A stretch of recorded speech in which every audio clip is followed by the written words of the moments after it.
So I know a lot of people with no children be like, after a long day, I just cannot imagine coming home to children, which So if you go back and watch that, what she said right after that part that I stitched was, which I think is weird, because why are we speaking on lifestyles that we are not living?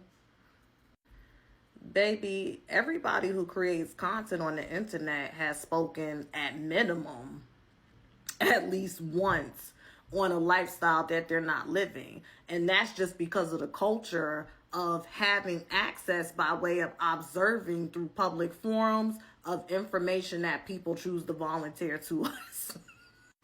But anyways, I never understand why there is always so much discourse around people who talk about how much they enjoy not having children. You know what's funny? I always thought that I wanted children, or at minimum one girl. And it wasn't until I lost my parents. And it's funny because she spoke about how she's 26.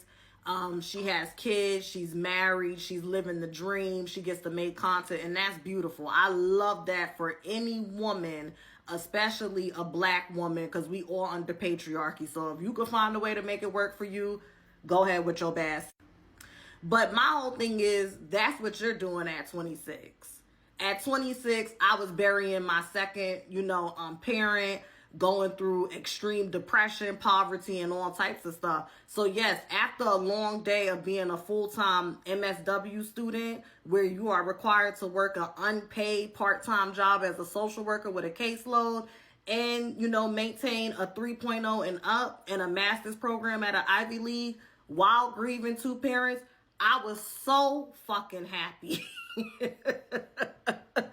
After my long days with the nest, that I didn't have no kids to come home to. Hell, sometimes coming home to my chihuahua, my dog turd, catch it, was a bit much. Having to walk her and having to feed her. And it was getting that puppy at 9 weeks, the same year I lost my mother back in 2021, that helped me see, yeah, you have the maternal instinct. You're able to unconditionally love and so on and so forth, but you are not ready to do it for a little human that's going to be solely codependent on you for a period of time. And even once they get interdependence, once you locked in. I appreciated her giving a different perspective from a positive view, because you did have women get in the comments and say that they're pregnant. There was this one woman that said she was giving birth, I think, in a matter of 7 weeks, and people keep telling her she's going to regret it. Now, why the fuck would y'all say that to someone?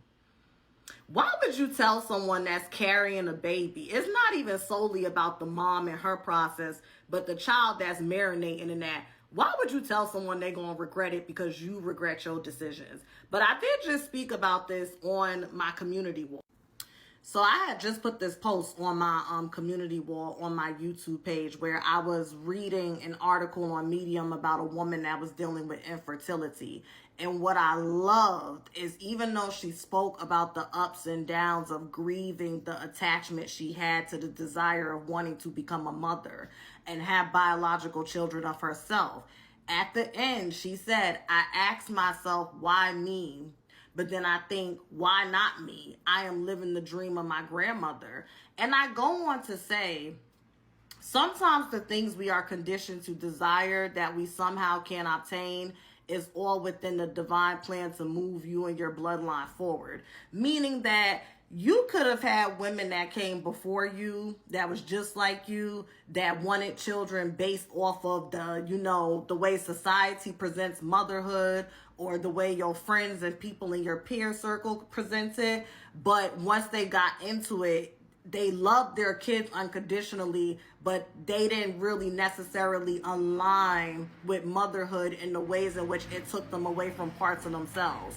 You understand? And a lot of women, as I stated here, 50% of mothers documented in studies regret motherhood. Not so much their children, but they regret motherhood. So it is a real thing. And I do suggest, and this is just my suggestion, wait until you're out of your 20s, unless you're one of those 20-year-olds that just has it together really early. You have the village, you have the support, but wait until let the right side of your brain form. and go out into the world and use that right side of the brain to get used to it before having children, because you have a lot of people that's in a rush to have kids by the time they 25, by the time they 23, by the time they're this. And it's like a lot of y'all end up growing up and becoming more of a hindrance to your child's journey, as opposed to an assistant, because you start to realize you can't move the same way that you want to, or you still are moving the same way that you want to, but now that child is being neglected. So it's room, there's truth and room on all sides of this conversation. And the most common sense way to approach this is do what the fuck works for you.